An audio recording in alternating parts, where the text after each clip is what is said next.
Do new Wonder Woman 1984 details reveal how Chris Pine returns? Ever since we saw those rad 80s-inspired pics of Steve Trevor at a mall rocking a tracksuit, fans have been wondering how it's possible the World War I hero could be alive in the 80s without having aged a day. Rumors and theories have offered up everything from clones to time travel to magic to a distant relative. Right.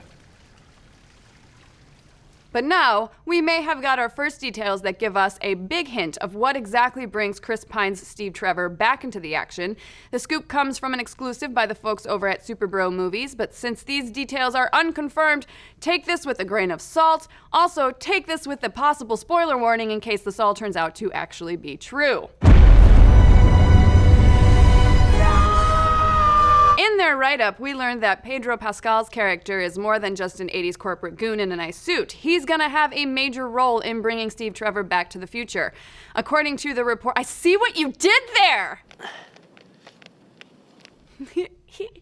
According to the report, Pedro Pascal's character is playing a god hiding in plain sight. Disguised as a businessman, he makes a deal with Diana that she'll do his bidding, and in exchange, he'll bring the love of her life back, Steve Trevor. Now, some fans have speculated that Pascal's character will be Hades, the god of death, which definitely tracks with the specifics from Super Bro Movies. The god of death would have the power to bring somebody back to life, and if Diana is still mourning the loss of Steve after 70 years, then we guess it would be more than a little tempting for her to take a deal from someone who says he can bring your dead boo back.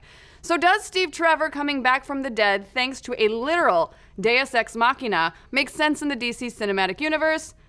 Yes! Unlike Marvel, which tends to use pseudoscience to explain away any and all mysticism, it seems that DC is totally cool with magic being a thing and literal gods existing. Heck, Zeus is a canon character in the DC universe as seen in Justice League. Also, side note, the term Deus Ex Machina, where a god descends to Earth to abruptly solve any plot problems, originated in Greek tragedies where it happened pretty much constantly. And since Wonder Woman is steeped in Greek mythology, it's a pretty clever way to honor some of the franchise's ancient inspirations. Also, the 2017 Wonder Woman film featured the God of War disguised as a human and revealing himself at the end of the movie, so it makes sense that the DC Cinematic Universe would go to that storyline well again for Wonder Woman 1984.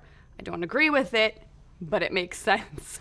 That said, it is a little weird to us that Wonder Woman would spend 70 years pining hard after a guy that she only spent a few days with in the 1910s, and that she missed him so much that she would make a literal deal with the devil to bring him back. Technically, Hades isn't a devil, but whatever.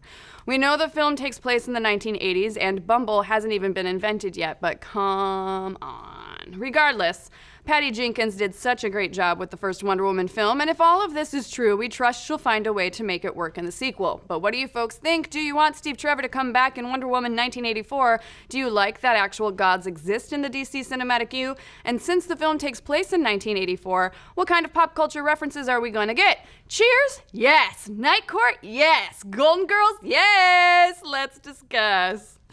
Be sure to like, subscribe, and hit that notification bell to get notified every time we go live with the show or drop a new video. Like this week's all-new episode of The Dark Side, Bowser and I are exploring the weird history and bizarre backstories behind Star Wars. Bigfoot, murder, intrigue, it's got it all. And if that's not enough Bizarre States for you, you can check out new episodes of Bizarre States California starting today, only on ProjectAlpha.com. Get a free 60-day trial with the promo code BIZARRE, B-I-Z-A-R-R-E. And if you want even more bizarre, and why wouldn't you? We've got our live Bizarre States podcast on Wednesdays at 4 p.m. PT on Nerdist YouTube and Alpha.